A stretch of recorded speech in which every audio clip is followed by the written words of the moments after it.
in my opinion, he came for the usual reasons that people like him, like Hitler. But I think over the years, he just, degenerated into whatever he ended up being. Oh, why would I want to go to this fancy Hollywood celebrity party when I can go to my own island in the Bahamas where I'm the king? So he felt like he was above the law, even more so in the Bahamas. I think because he was in Bahamas territory, he knew that he could probably get away with a lot more than us being on U.S. soil, who we can complain to in Bahamas. He never had to answer to any police or government for his actions. In fact, we all knew that he was protected, that you were the police and complain about anything, because you'd just be in fear of your life to even leave there. I don't know why anybody would want to leave here. Where would you go? What's more interesting than this? It is a fantasy world. A home is a fantasy world.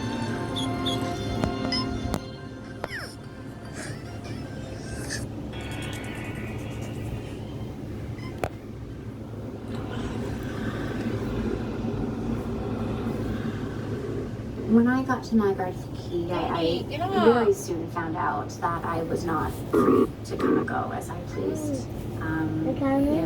Strict rules. The gate would just not open for me. You had to have Peter's permission for the gate to open. He had my passport. He said that anybody that comes to the property, he just keeps it in a safe. It was just, I guess, protocol.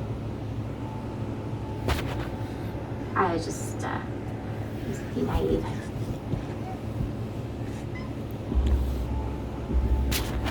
After dinner one night, he invited a couple of us up to his room for drinks. And after having some drinks in his room, all of a sudden, it was just the two of us, and everyone just kind of dispersed. I don't know exactly where they went. And he told me to stay, and then started talking to me about different kinds of sex and what I had done and haven't done, and I just started getting a little uncomfortable. And then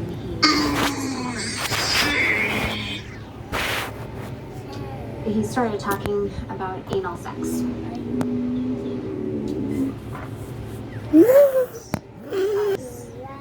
Pretty horrified at that point.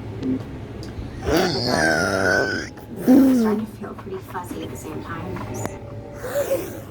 felt like I needed to lie down, that I just had too much to drink, but I didn't think I had that much. Before I knew it, he had me on his bed, face down, and he pulled my hips up, and I felt so drunk.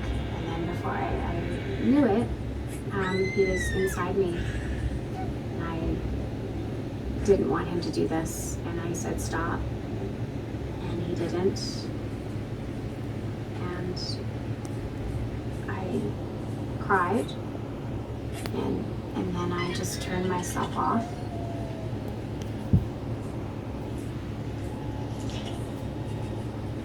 I never felt that kind of pain. I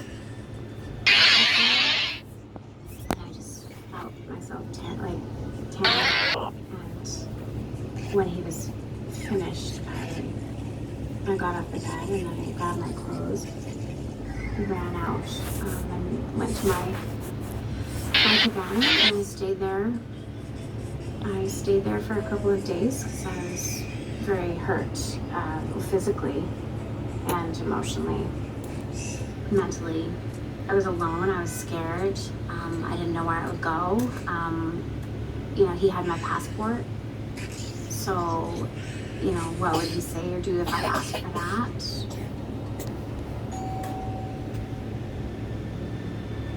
after the pain subsided, I did come out and I started, spending some time on the beach. And when I saw him again after that, he acted like nothing, like it was just another day.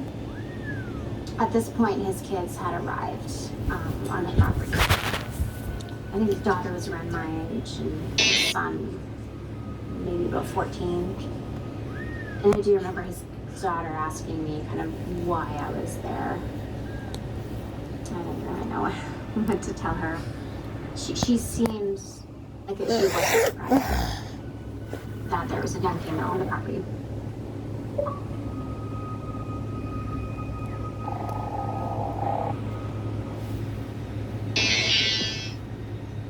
The same thing happened as it did that first time.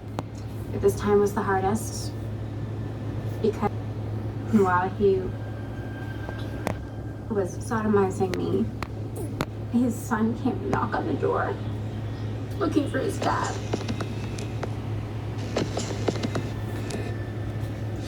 And instead of feeling sorry for myself at that point, I felt sorry for him because he had a dad like that.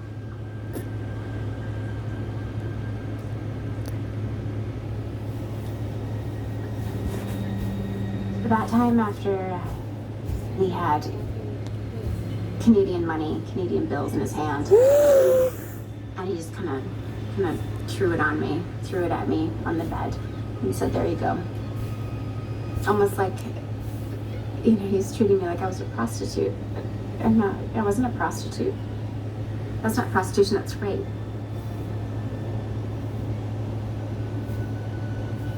I was afraid and alone and scared. I mean, where was I gonna go? I couldn't leave the country. I couldn't do anything without my passport.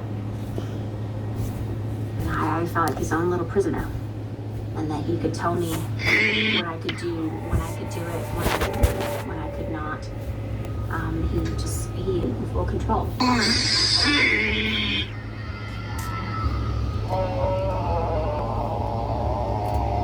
After I had been in that room,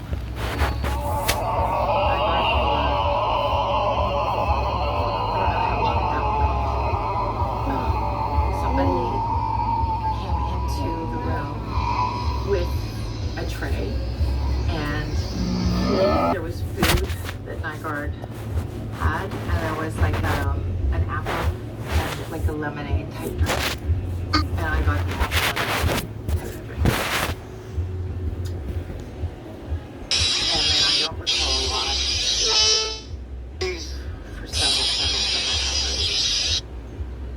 Don't know if I was drugged, but I know that I have huge amounts of time that I don't have memory of. I believe it was many hours later, or maybe it was the next day. Nygaard was asleep.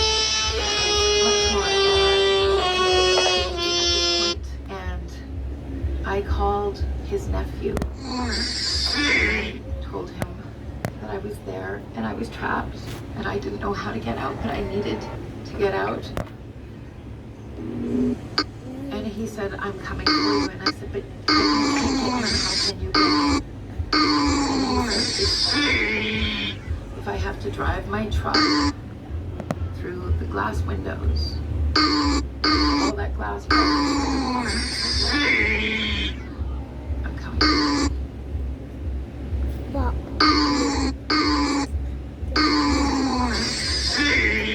Physically, I was very threatened.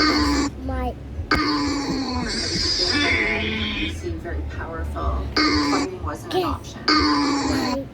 But being really nasty after when I could was an option I took. I would tell her exactly what I thought about him. I said, "You are a huge piece of shit, and you just brought me down to an island.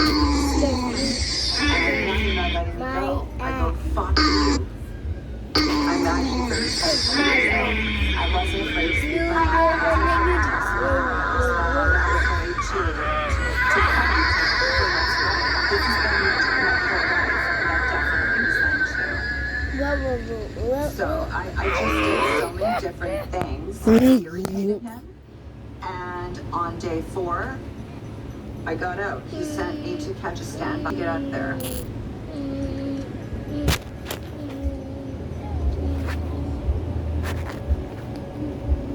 I left the back and I put on my coat and I waited for his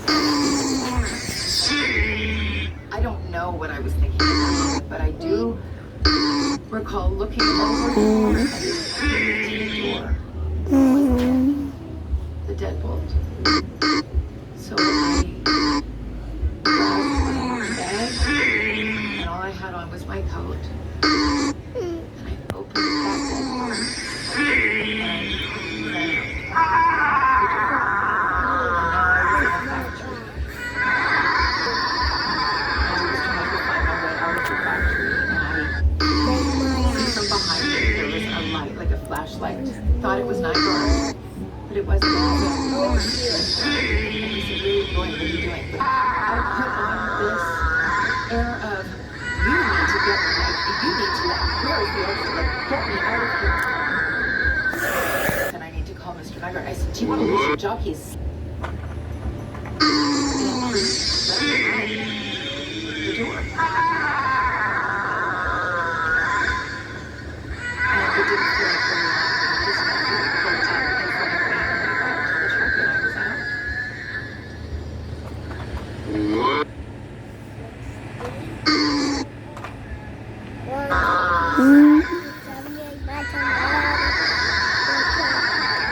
I really do send back to Winnipeg, and I guess when Peter leaves, everybody has to leave. And it was just seemed so abrupt. All of a sudden, everyone was just packing up, and he was just barking orders at everybody, and everybody just had to get ready to leave. It was at that point when I was able to, I packed my things up. There were some stairs that went up to his cabana. And I sat outside his room until he came out and I asked for my passport back. And he gave it to me.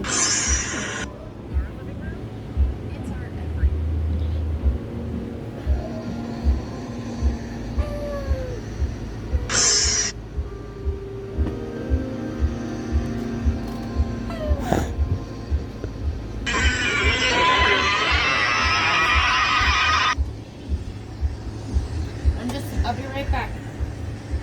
Grab another can of soda.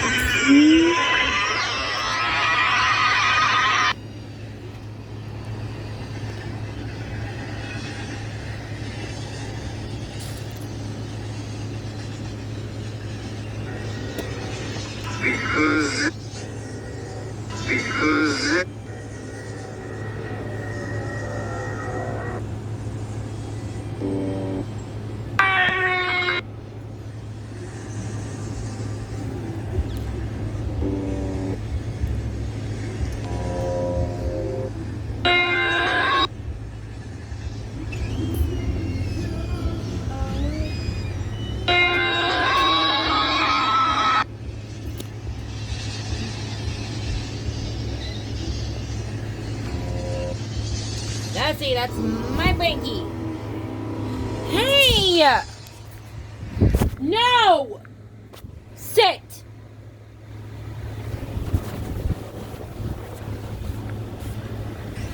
You're a bad girl.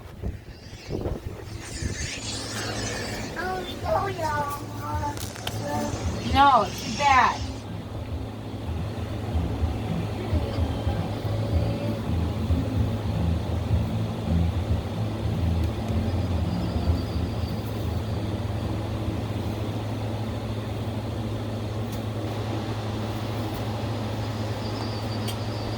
My ass.